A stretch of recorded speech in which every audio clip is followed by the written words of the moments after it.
Good morning, student. Welcome back. This is our second video of national income and related aggregates and basic concepts. So today we will also learn about the some other basic concept of this chapter. So we are starting from the topic industrial classification or primary, secondary, and tertiary sector. So as we know that there are three sectors of the economy on the basis of different activities or jobs. So we can classify these sector into three parts. These are known as primary, secondary, and tertiary sector. So we have to keep in mind that all sectors have their own role in the economy. All sectors are essential because there are a lot of economic activities which are required for the survival and development of an economy. So first we see primary sector. So primary sector includes production units exploiting natural resources like land, water, subsoil, assets, etc. Growing crops, catching fish, extracting minerals, animal husbandry, forestry, etc. are some example.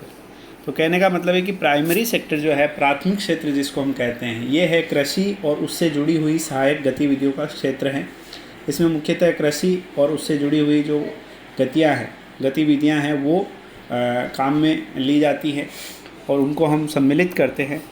तो growing crops के अलावा मछली पालन या खनिज दोहन खनन क्रिया जिसको कहते हैं, एनिमल हस्बेंड्री पशुपालन, फॉरेस्ट्री यानी कि वानिकी, ये जितने भी एग्जाम्पल है ये इकोनॉमी के कौन से सेक्टर के पार्ट होंगे? प्राइमरी सेक्टर के पार्ट होंगे. Primary means first importance. ठीक है, प्राइमरी मीन्स प्राथमिकता, प्राथमिक जो हमारे लिए फर्स्ट इम्पोर्टेंस है.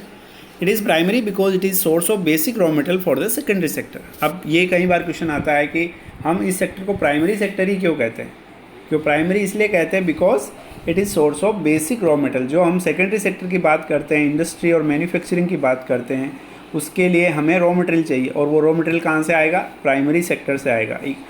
फार्मिंग एंड रिलेटेड एक्टिविटीज़ से जो हमें रॉ मटेरियल मिलेगा, यानी कि जो फार्मिंग प्राइमरी सेक्टर है वो आपके रॉ मटेरियल का सोर्स है. ठीक है, बेसिक रॉ मटेरियल जो रिक्वायर्ड होता है उसका सोर्स है. इसलिए इस सेक्टर को हम क्या कहते हैं?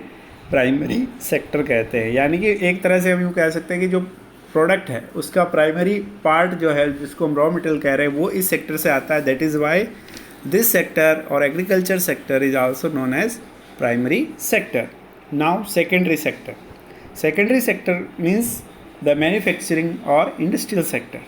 It includes production units which are engaged in transforming one physical good into another physical good.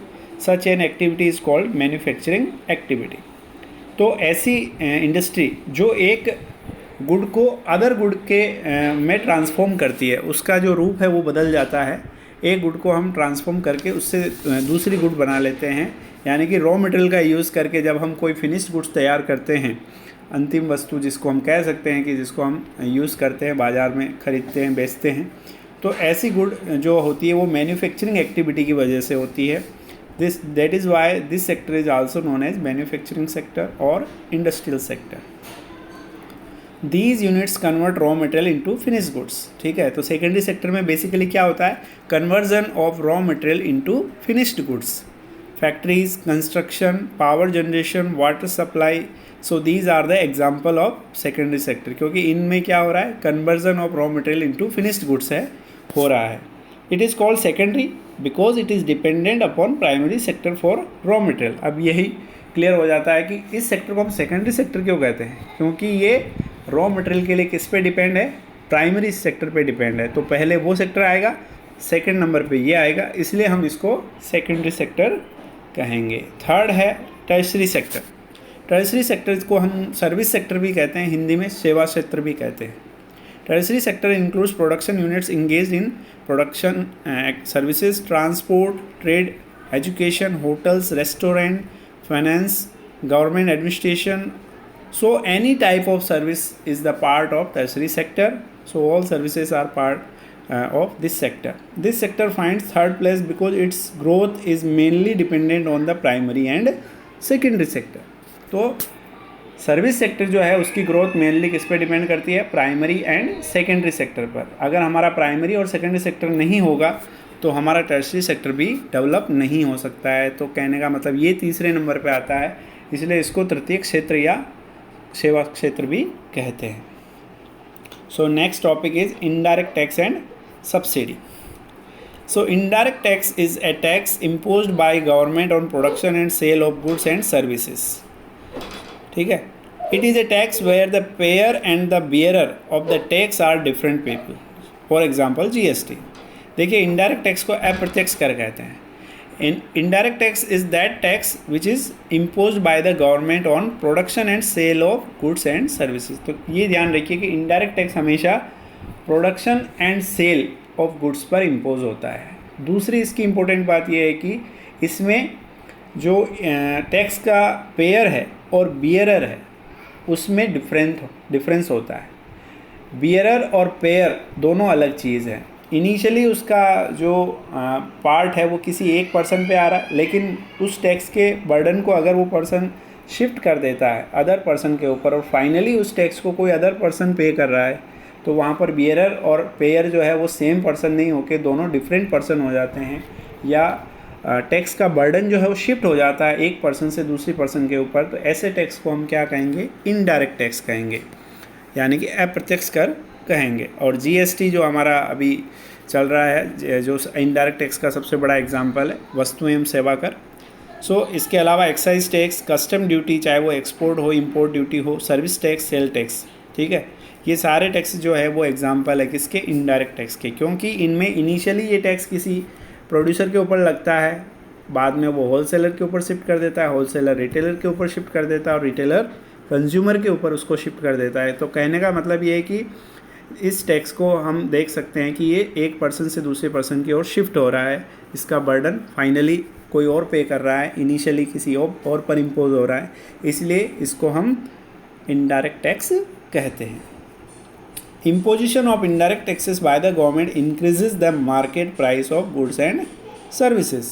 अब इनडायरेक्ट टैक्स जो है हमें पता है कि प्रोडक्शन और सेल पे इम्पोज होता है। तो जब गवर्नमेंट इनडायरेक्ट टैक्स लगाएगी प्रोडक्शन पे या सेल पे, तो ओबियसली है कि प्रोडक्ट की जो प्राइस है, कॉस्ट है, वो क्या हो जाएगी, इंक्रीज हो जाएगी। That is why the market price of goods and services increases. Now subsidy. Subsidy is a form of financial economic assistance given by the government to the firms and households with the motive of general welfare.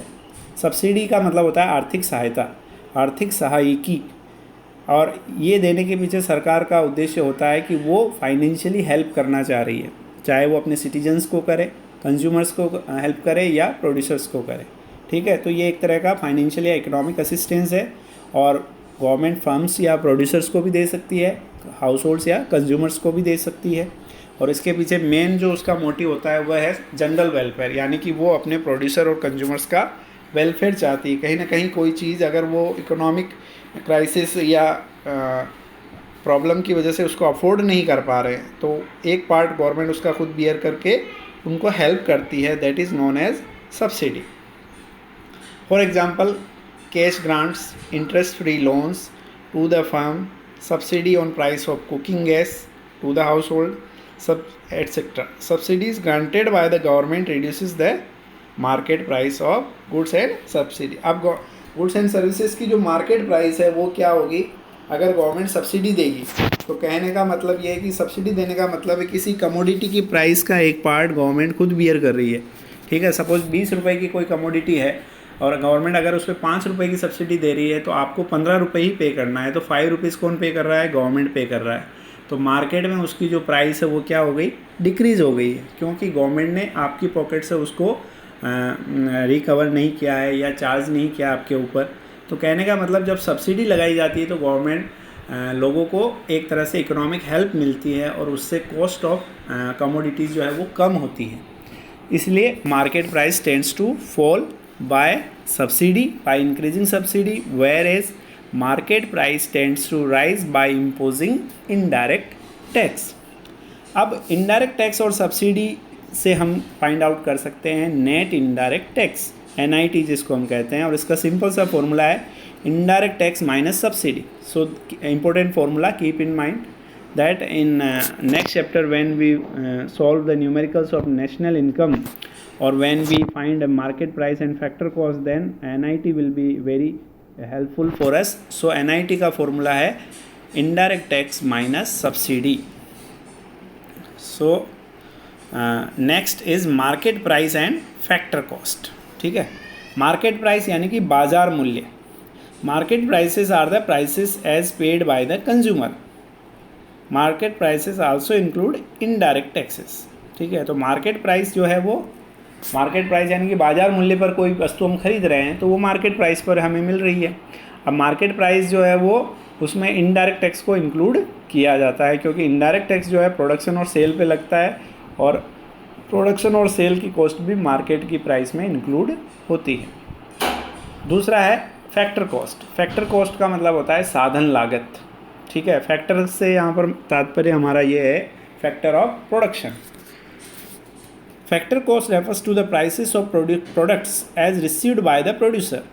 In other words, factor cost is what is actually available to production units for distribution of income among the owners of factors of production. तो factor cost का मतलब ये है कि किसी भी commodity को produce करने में जब producer different factors of production को यूज़ करता है तो इन रिटर्न उसको जो है वो प्राइस पे करनी होती है. यानी कि फैक्टर्स की प्राइस जब वो पे करता है तो उसको हम कहते हैं फैक्टर्स ऑफ फैक्टर कॉस्ट. यानी कि उत्पादन के साधनों की जो लागत है उसको ही हम इंग्लिश में फैक्टर कॉस्ट कहते हैं. Indirect taxes are deducted from and subsidies are added to market price to calculate what production units actually receive. अब इनडायरेक्ट टैक्स जो है वो हम क्या करते हैं, माइनस करते हैं, सब्सिडी हम ऐड करते हैं टू मार्केट प्राइस. जब हम प्रोडक्शन यूनिट की जो एक्चुअल इनकम है उसको कैलकुलेट करते हैं तब ये हम ध्यान रखते हैं कि इनडायरेक्ट टैक्स जो है वो क्या होगा, माइनस होगा और सब्सिडी क्या होगी, ऐड होगी. फैक्टर कॉस्ट का सिंपल सा फॉर्मूला है मार्केट प्राइस माइनस NIT. ठीक है, तो फैक्टर कॉस्ट और मार्केट प्राइस का जो डिफरेंस है वो नेट इनडायरेक्ट टैक्स है. ठीक है, अगर हम फैक्टर कॉस्ट में NIT ऐड कर देंगे तो हमें मार्केट प्राइस मिल जाएगा और अगर हम मार्केट प्राइस में से NIT माइनस कर देंगे तो हमें फैक्टर कॉस्ट मिल जाएगा. सो ये फॉर्मूला भी बेसिक है जो आगे हमें काम आएगा नेशनल इनकम में. Next, factor income and transfer income. Factor income is the payment for the service rendered to the production units by the owners of factors of production is called factor payment. तो जो भी factor of production use होता है और उसके बदले में हम उसको जो रिटर्न या इनकम देते हैं, उसका मेहनताना देते हैं, वो उसकी फैक्टर इनकम है. जैसे wages and salary, rent, interest, profit. इसी तरह से ट्रांसफ़र इनकम भी होता है. Any payment for which no service is rendered is called transfer payment और ट्रांसफ़र इनकम. ट्रांसफ़र इनकम ये होती है कि जब हम कोई इनकम या कोई पैसा बिना मेहनत के, बिना सर्विस के हमें मिलता है या किसी और को हम बिना काम के हम कोई इनकम प्रोवाइड कर रहे हैं तो उसको हम ट्रांसफ़र इनकम या ट्रांसफ़र पेमेंट कहते हैं. It does not involve any production of goods and services. तो इसका प्रोडक्शन में कोई यूज़ नहीं होता, कोई कॉन्ट्रीब्यूशन नहीं होता है ट्रांसफ़र इनकम का. और इसका उदाहरण है गिफ्ट, डोनेशन और चैरिटी. तो ये सारी चीज़ें जब हम देते हैं किसी को तो उससे हम कोई बदले में सर्विस नहीं लेते हैं. ये यूनिलेटरल ट्रांसफ़र होता है, वन साइडेड पेमेंट होता है. जैसे पॉकेट मनी है या ओल्ड एज पेंशन है, गिफ्ट है, डोनेशन है, चैरिटी है, ये सारे काम जो हैं वो पेमेंट जो हैं वो ट्रांसफ़र इनकम है. So we know that national income includes only factor payments which are received in return for the factor services provided in production of goods and services. तो अगर हम नेशनल इनकम की बात करें तो इन दोनों प्रकार की जो इनकम है उनमें से केवल फैक्टर इनकम को ही इंक्लूड करते हैं क्योंकि वो फैक्टर ऑफ प्रोडक्शन का कंट्रीब्यूशन उसमें ऐड हो रहा है, जबकि ट्रांसफ़र इनकम का कोई कंट्रीब्यूशन नहीं होता है. बिना किसी प्रोडक्टिव वर्क के हम वो इनकम हमें मिल रही है या हम किसी को प्रोवाइड कर रहे हैं तो नेशनल इनकम में उसका कोई कंट्रीब्यूशन नहीं होता है. इसलिए हम ट्रांसफ़र इनकम या ट्रांसफ़र पेमेंट को नेशनल इनकम में ऐड नहीं करेंगे. On the other hand, transfer payment is not included in national income, so it does not involve any production activity. Next, inventory and changes in inventions. Inventory क्या है? The stock of unsold finished goods और semi finished goods और raw material which a firm carries from one year to the next year is called inventory. Inventory मतलब उसके पास क्या stock है.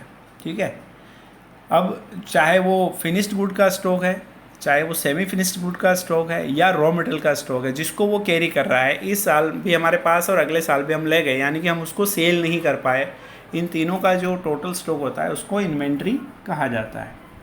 और inventory is measured eight A given point of time. तो यहाँ पर पॉइंट ऑफ टाइम आ गया, इसका मतलब इन्वेंट्री जो है वो कौन सा कंसेप्ट है, स्टॉक कंसेप्ट है। Value of inventory in the beginning of the year और value of inventory at the end of year, so it is a stock variable. Change in